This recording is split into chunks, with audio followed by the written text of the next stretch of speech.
Okay, here's a comparison on our Shroud and one that's easily available from places that sell HK parts.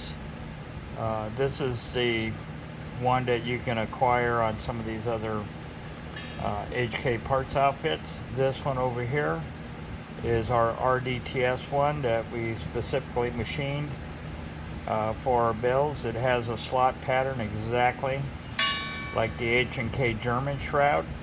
Same width, length, everything. Uh, this is machined from 120 wall, where we machined it down to 60 wall on these portions, and the 120 walls in the lip. Now here's the difference, hopefully you can see,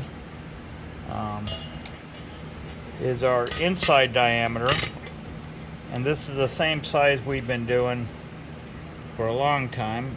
I'm into inches, so let's go to inches. So here we have 1.757, and that runs all the way through the tube into 1.757. Here we have the one that's readily available. I'll measure it from the front. You can see here that ridge in the front. So that's a smaller ID. So the ID here is somewhere around 1.65, maybe 1.66. And then if you look here in the center, it's the same thing. And then if you look back here, it's the same thing. Where you can kind of get a view down there where you're not utilizing the whole ID. So yeah, 167 or so. And you can also see it when you look along here, and then here, and here. And here's the full ID, but then you get constricted here and there. There again on these exact HK slot pattern. When we use ours, we take this and we machine this off. This would be the part going to the rear of the gun. This just gives it some integrity till we cut it off. And then here, we leave this space here to utilize the MP5 cocking tube. You can modify this if you want to use the aftermarket MP5 SD tube that's out there.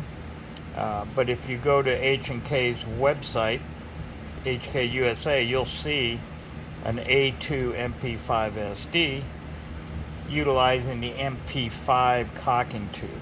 And then you'll see an A3 that they have utilizing what we normally consider the SD cocking tube.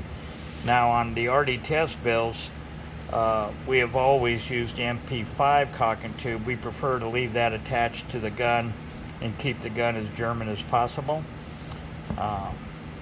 So anyhow, a quick synopsis there.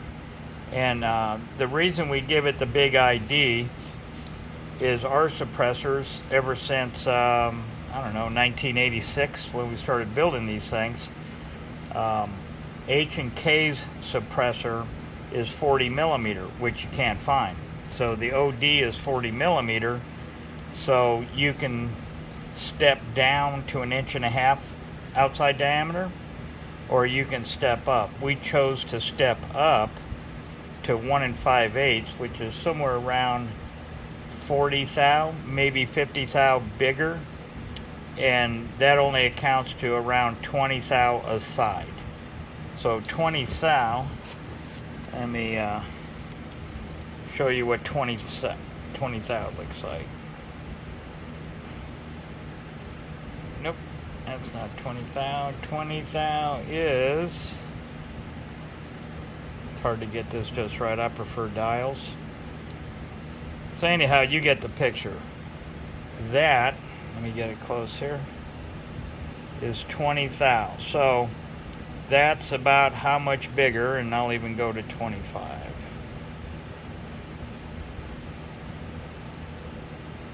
Like I say, it's hard to get this, but anyhow, that's how much bigger aside our suppressor. You can see that's pretty much nothing.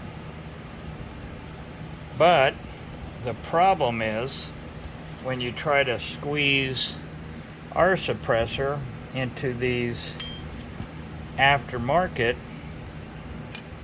or readily available, you end up with 1667 thereabouts, and I believe 1 5/8 is 1.625, which doesn't leave you a lot of room. 1.625 from this is going to leave you about 4.0.